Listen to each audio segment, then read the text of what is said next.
بسم اللہ الرحمن الرحیم، السلام علیکم۔ آپ دیکھ رہے ہیں امپلائیز ٹی وی۔ آج کی بڑی اپڈیٹ اور سرکاری ملازمین کے حوالے سے ایک نیا notification government of Punjab finance department S and G بلکہ ڈپارٹمنٹ کی طرف سے جاری کیا گیا رولز کے بارے میں۔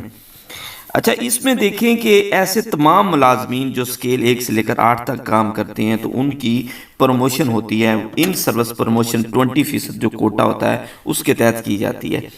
ایک نوٹیفیکیشن 11 اپریل 2023 کو نکالا گیا، promotion of the employees BS 1 to 8 is junior clerk BS 11 against 20% quota.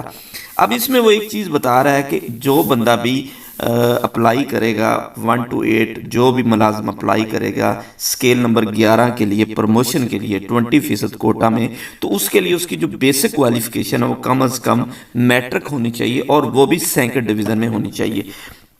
لیکن اس نوٹیفیکیشن میں بتا رہا ہے کہ سینکڑ ڈویژن میں ہونا ضروری نہیں ہے، یہ اپلیکیبل نہیں ہے ان کے لیے۔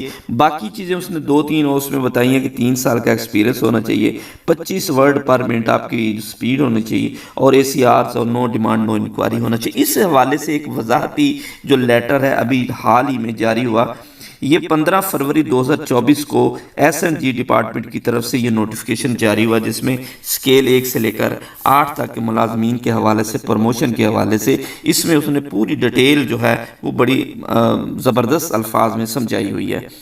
اس میں اس نے یہ کہا کہ جو 1 سے لے کر 8 تک کے جتنے ملازمین ہیں، جب ان کی پروموشن ہوتی ہے تو ان کے لیے جو ان کی ہائر ایجوکیشن ہوتی ہے وہ ہوتی ہے میٹرک اور سینکڑ ڈویژن میں کم از کم ہونا ضروری ہے۔ HE سے یا کسی بھی ادارے سے کسی بھی بورڈ سے ہونا ضروری ہے، لیکن وہ کہتا ہے کہ وہ ہونا ضروری ہے۔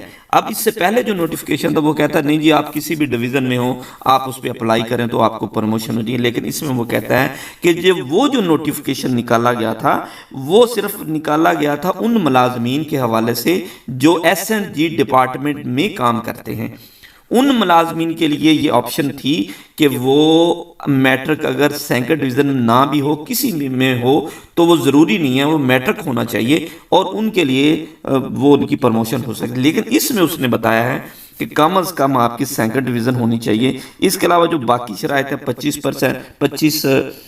پر ورڈ آپ کے پاس سپیڈ ہونا چاہیے، ACRs اور نو انکوائری نو ڈیمانڈ جو وہ بھی ساتھ ہونا چاہیے۔ تو یہ آج کا ایک بڑا زبردست قسم کا نوٹیفیکیشن تھا۔ Thanks for watching.